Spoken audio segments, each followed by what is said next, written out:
اللہ الرحمن الرحیم۔ ہاتھی والوں کا قصہ۔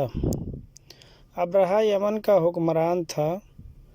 اس نے یمن میں ایک عالیشان کلیسا تعمیر کر کے یمن کے لوگوں میں یہ اعلان کرا دیا کہ آئندہ کوئی شخص حج کے لیے مکہ مکرمہ نہ جائے اور اسی کلیسا کو بیت اللہ سمجھے۔ اس اعلان سے عرب کے لوگوں میں غم و غصے کی لہر دوڑ گئی۔ پھر ان میں سے کسی شخص نے رات کے وقت اس کلیسا میں جا کر گندگی پھیلا دی۔ ابرہہ کو جب یہ معلوم ہوا تو اس نے ایک بڑا لشکر تیار کر کے مکہ مکرمہ کا رخ کیا۔ راستے میں عرب کے کئی قبیلوں نے اسے روکنے کی کوشش کی، لیکن ابرہہ کے لشکر کے ہاتھوں انہیں شکست ہوئی۔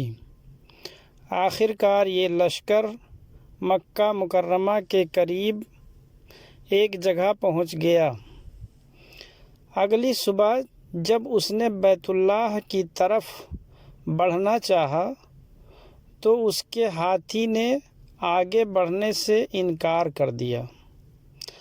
اس وقت اس کی طرف سے عجیب و غریب قسم کے پرندوں کا ایک غول آیا اور لشکر پر چھا گیا۔ پرندے کی چونچ میں تین کنکڑی تھے جو انہوں نے لشکر کے لوگوں پر برسانے شروع کر دیے۔ ان کنکروں نے لشکر کے لوگوں کے جسموں کو چیر کر رکھ دیا۔ یہ عجاب دیکھ کر سارے ہاتھی بھاگ کھڑے ہوئے۔ لشکر کے سپاہیوں میں سے کچھ وہیں ہلاک ہو گئے اور کچھ جو بھاگ نکلے وہ راستے میں مر گئے۔ ابرہہ کے جسم میں ایسا زہر سرایت کر گیا کہ اس کا ایک ایک جوڑ گل سڑ کر گرنے لگا۔ اس حالت میں اسے یمن لایا گیا۔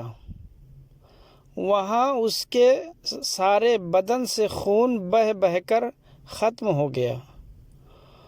اس کی موت سب سے زیادہ عبرتناک ہوئی۔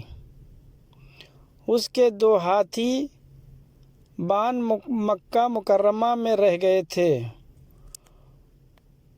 جو اپاہج اور اندھے ہو گئے۔